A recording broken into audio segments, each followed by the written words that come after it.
Hello, y'all, and welcome back to the channel. Marquita here, and today I'm going to be doing a book review. Actually, two book reviews and a little bit of a summary, but I promise not to give spoilers or at least nothing too much to where it will take away from the book if you decide to read it. So, in my last video that I just posted, I posted the books I read for 2024, and I also gave you guys a sneak peek on what I'm kicking off 2025 with.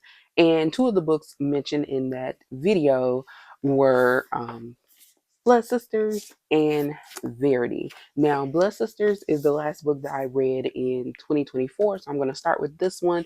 I talked a little bit about it in that video, but this book deals with some very important things. I feel like it is worthy of its own video outside of just being mentioned as something that I read. So we'll go ahead and get into it. But before we do, please make sure that you like and subscribe. And speaking of subscribers, I just want to say thank you so much for the new subscribers. I do notice when I get new subscribers. So thank you, thank you, thank you. And I hope that you will continue to stick around and enjoy the content. All right. So this first book is called Blood Sisters. It's a novel by Vanessa Lilly. And this is a signed copy for those of you who do follow me or have seen some of my other book reviews. You guys know that I love buying the Target Book Club selections, especially the signed copies. I found some really good books from authors that I had never heard of or read books by. And I growing up, I was a pretty avid reader, so I kind of have like my authors, my go-tos, and I love reading books by Black authors, but I also like to branch out and just read whatever interests me. And so Target does a really good job with their book club books in selecting books from diverse authors with all types of topics. So you're sure to find something that interests you. And again, I like to collect the autographed copy version. So here we go. Here. It's not always, all of their book club books aren't always autographed. They only have some that are like signed copies, but I try to find the ones that are. And one thing I do want to point out is this book is about Native Americans and Native American women specifically. And in the signature, you'll see that it says Wado, which I believe I pronounced that correctly, which I forgot what it meant because I did see what it meant. There in the Native American language. So the first thing that I want to do is talk about which tribe. This is specifically talking about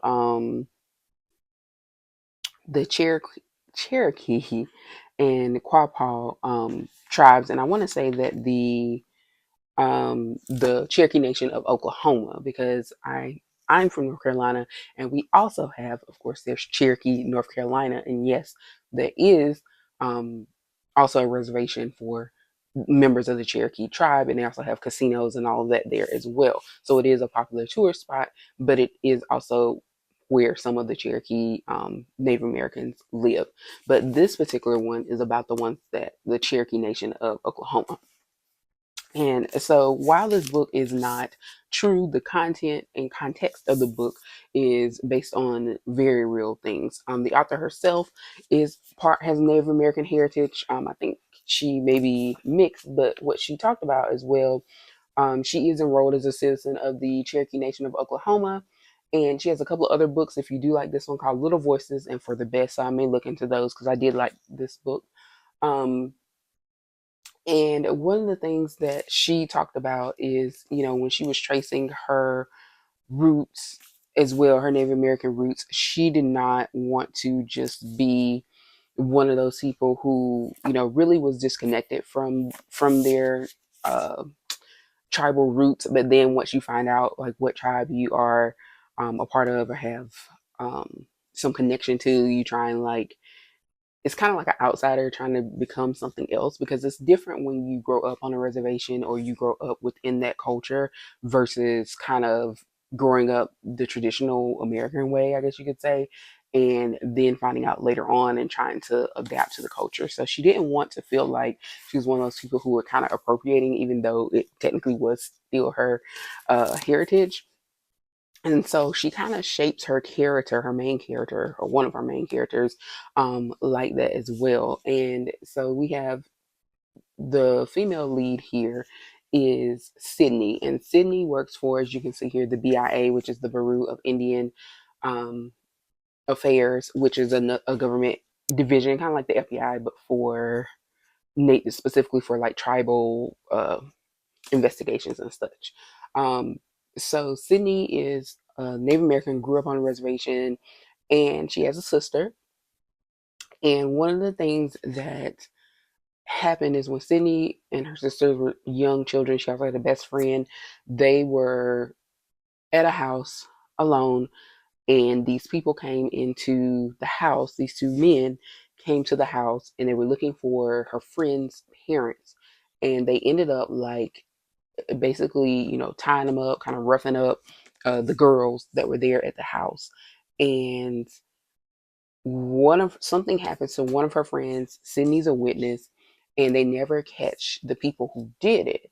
They know who did it, but they weren't able to find them. And so that's kind of been like Sydney's life mission, one, to get justice. Like that still haunts her because she witnessed it. They went and told the person who, like, I think he was like the chief, or he was like the main sheriff or whatnot in the law enforcement there.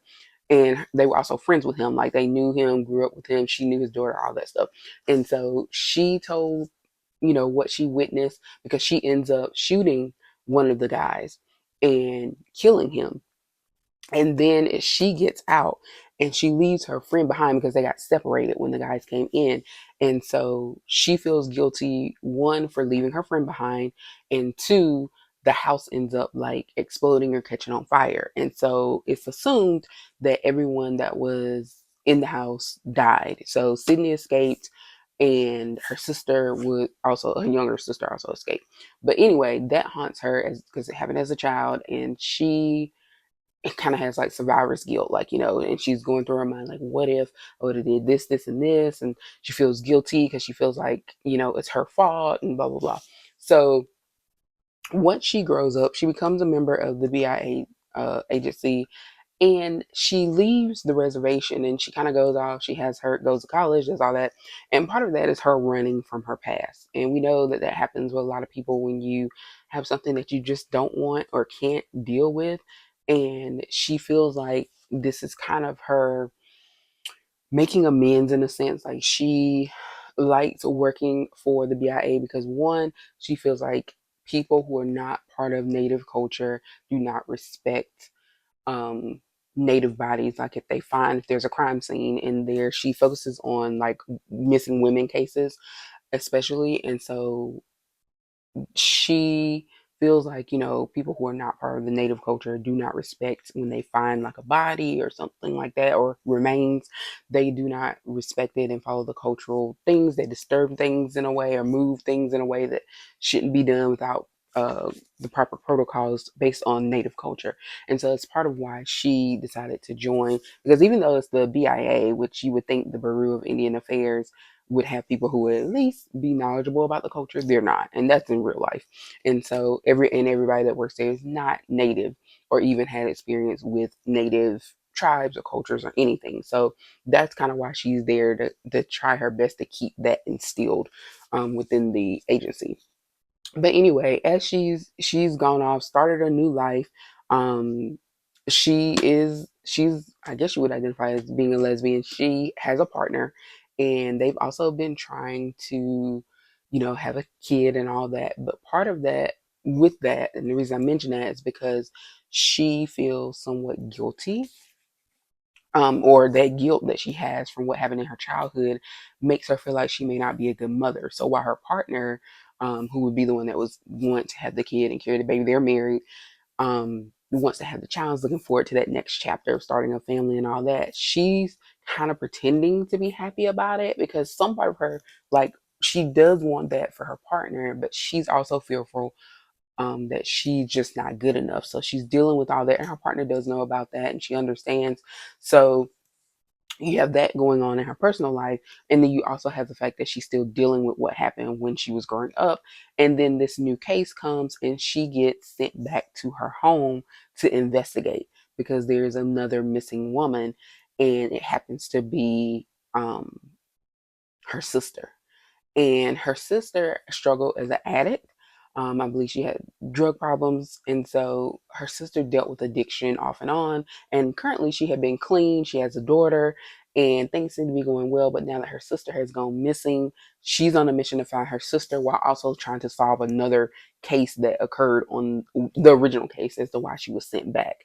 Because she was sent back to work a case where they found some remains, a skull with her ID in it, Sydney's ID in it. And so they send her back. And so Sydney has to go home, face those, fears and face the things that she's been running from for so long, while also trying to deal with finding her sister, making amends for things and with people that she didn't even think she'd ever make amends with. And didn't even realize the connections, because one of the things that's going on when she gets back, she realizes that the family members of the men who caused the issue or whatever, when they were children, that family now owns like a pharmaceutical business, and her mother works for that family. And so she feels like that's a betrayal, because it's like, how can you work for the same people who did these horrible things to us back in the day? And so there's a whole bunch of like tangled webs and weaves of people and all of that. And she really doesn't know who to trust. And that's the one thing that I will say I like about the book, is just when you think you have something figured out about like who did something or who's connected to something, then there's a little twist and you're like, wait, maybe that's not the case, or maybe they aren't really good or bad or whatever. And so I love the fact that it keeps you guessing. And the further along in the book, I will say for me, it started off a little bit slow, but as I got into it, I was like, okay, I want to see what happens. I want to see what happens. So it is a good book. I highly recommend it. And again, this does deal with real issues. And one of the main issue here, or the thing that I think this book is bringing awareness to, is when Native American women go missing, especially from the reservation, their cases are not always handled the same way um, other people's cases would be handled, because there's a lot of prostitution, there's addiction, there's a lot of bad things going on the reservations, unfortunately. And you throw in poverty, and that's not saying that there is no good, because there are people there also that are happy and love it. That's why they stay there.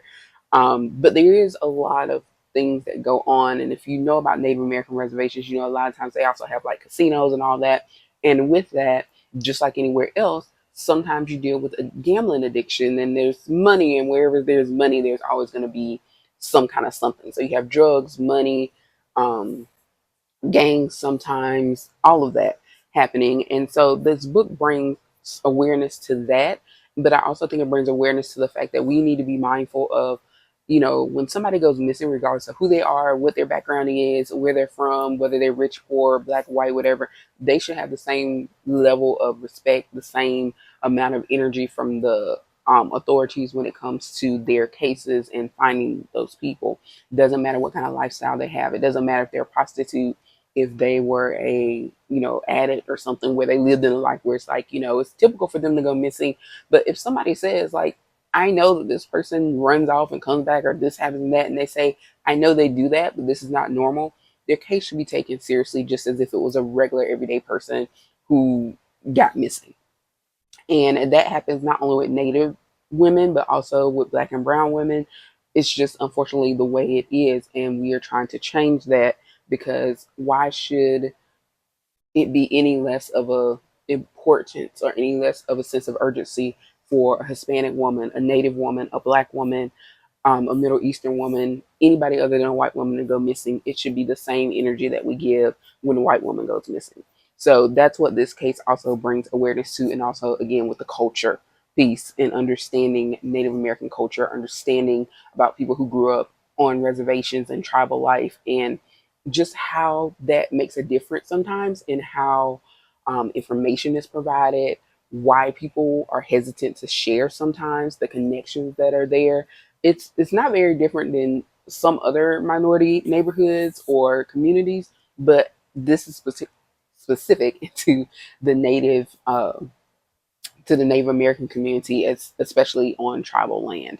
So I would recommend it, especially if you're not familiar with how these things work, or just, as like I said, to bring awareness to what goes on with um, when things happen on reservations and how that works. Because if you're not familiar, they do kind of have their own police. What they're their own entity in a sense, in terms of they have their own law enforcement. They have all of that, but they do get outside help when major things happen from time to time, such in this case, because Sid works for Sydney. She goes by Sid in the book, works for the BIA. So that's a federal agency and it's American government, but that is a division that particularly focuses on Native American crime. So highly recommend. Very good book. I think it was on sale when I got it, and I think I bought it with a few other books. But it is originally, I guess the cover price is $27, but I know I didn't pay that. I think I paid maybe like 18 or so. Because Target gives you a 30% off anyway. That's the price. So it would be 30% cheaper than that on a regular day. And then I think they were doing some kind of promo. So it's a very good book. It's relatively new, so still in hardback. So you may be able to, if you don't like hardback right now, I don't think there's a paperback copy available, but it may be available via like Kindle or Audible or something like that if you're a digital reader. Now, my other book here is Verity by Colleen Hoover. And as I mentioned, I know about Colleen Hoover. I know her books are very popular, but I had never read any of them. But I saw a lot of people talking about Verity, and they were saying it's a little bit different than her normal books and the normal type of stories that she writes. And so this one has a darker side to it, which I really liked as well. And I will say the hype is real. And I think people were right when they said, like, read Verity. And I would also say, read Verity. It's a really good book. Like I said, I've never read any of her books. I just knew of her, knew her things were popular. And I did watch the movie It Ends With Us on Netflix, which was also based on one of her books. And I think the It Ends With Us is more of her, that's her typical writing style, typical type of story. This is not that. So if you didn't like It Ends With Us, or that's not your thing, still check out Verity, because it's not the same, not on the same level there. The main character in this story is Lowen Ashley, who is an author, but she's kind of like a underrated author. She makes a little bit of money. Like, she's successful in the sense of she makes money and she can live off of her books, but she's not a baller. She doesn't go on tour. She doesn't like to do the face-to-face interactions and things like that. So she's not really known in that sense. She's just known for those who read her book. So it's like when people find her book and read it, they like it, but she doesn't do anything to really promote herself like that. Verity, on the other hand, is also an author. Her name is Verity Crawford, and she's like a big author. Like, she's famous. She's written this series, and people love her. And she does, the tours and all of that stuff. But something happens to Verity, and she is unable to finish the series. I think she had written two or three books in like a series already, and she had like a contract for maybe like five or six, and she was not able to finish it out because something happened to her.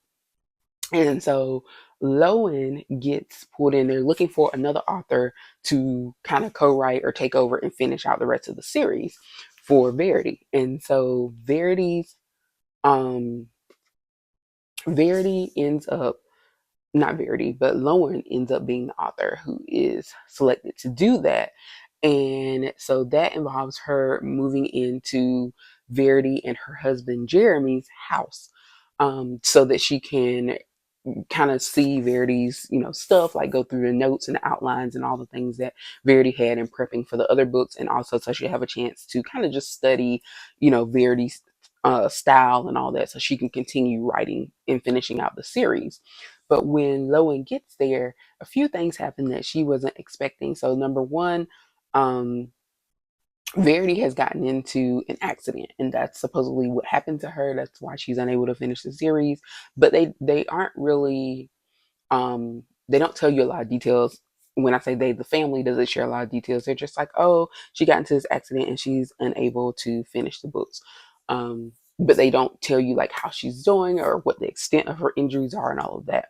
So then when Lowen comes in, they do tell people like, hey, we got somebody that's going to come in and work with Verity. So they're making it seem like her and Verity are going to kind of like co-author these things, when really it's going to be Lowen.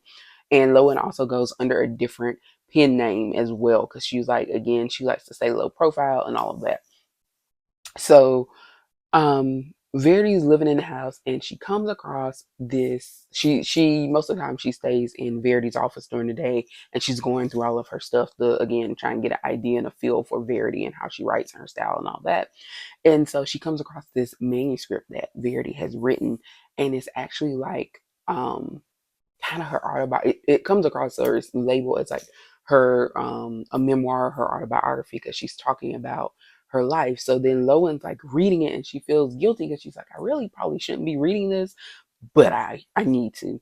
So in that she's reading about Verity, and at first it starts off with like, you know, how she met Jeremy, her husband, and all of that. And it seems all good and fun until it gets to the point where Verity is talking about being pregnant and her children. So they start off, they had a family of three. They had a set of twin girls and one son. And so three children. And so Verity starts talking about that point and how all that and motherhood and all those kinds of things. And that's when Lowen starts to see some things about Verity, and she's like, and so it makes her question some things. So as she continues to read more of that, she starts to feel some kind of way about Verity. And on top of that, she starts to feel like some creepy stuff is happening in the house. They have a huge monster mansion because Verity is very successful. And so they have lots and lots of money. Her husband was a real estate agent, and he just kind of retired after she blew up as a author.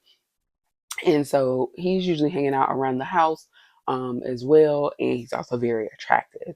So that is a whole nother piece for Lowen as well. But Verity is supposedly bedridden.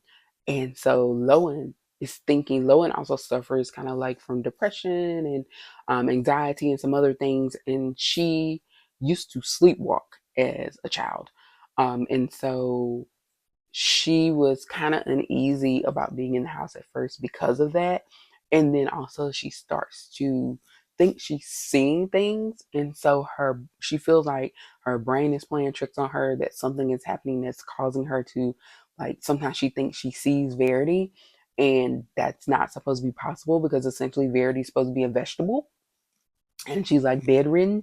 So there's no way that she could be seeing Verity around the house or seeing Verity move or do anything, because when she gets to the house, like Verity is just like, if you've ever seen those people who are literally just like there, like you can look in their eyes and you can tell it's like their body is here but they are not there, like nobody's home, they're just staring into space. Like that's Verity. And so Lowen's like, there's no way that I see this woman, that she's anywhere, or that she's talking, like she's not functional essentially. And she has a nurse and everything that comes in and cares for her, full-time caretaker. And so Verity starts, not Verity, but Lowen starts to think she is losing her mind because there are times when she thinks she sees things, um, or thinks she sees Verity, and she's like, but it can't be because Verity's, bedridden and can't do anything. Um, so that is the piece in the book that's very interesting. And as you start to go through it, you start to see things unfold. And also the husband, you learn a little bit more about him and the children and all of that. So it's a very interesting twist. And the ending. Oh boy, the ending. It's another case of when you think you have it figured out, it throws you a curveball, and it's a great curveball. So I definitely enjoyed that book. I'm glad that I did believe the hype and picked it up and read it. Once I got close to that end and those twists and turns started coming in, I couldn't put the book down. So I'd highly recommend Verity, even if you're not. It's definitely not a lovey-dovey thing like the other Colleen Hoover books. So if you have heard about them or you looked at them and you're like, that's not really my style, this one is not like that. So I would say again, check out Verity. I think you'll like it. I also picked this one up from like, actually this book was given to me as a gift, but it's available on Amazon. It's available at Target. It's everywhere. And as you can see, this is a paperback version. So I think on Amazon it was as cheap as, it has been as cheap as like $7.99. So definitely not bad for a good book. And yeah, I would highly recommend it. And this is sublimely creepy with a true Hoover pulse. I've been waiting for a thriller like this for years. And I think this is like her first one that she's written that's a little different than her normal style. But this is definitely highly recommended. So let me know down below if you guys have read Verity or any Colleen Hoover books, and just what are your thoughts about them. And also Blood Sisters. If you've heard or seen or interested in it, also give me your thoughts down below. But until then, thank you so much for watching, and I will see you next time.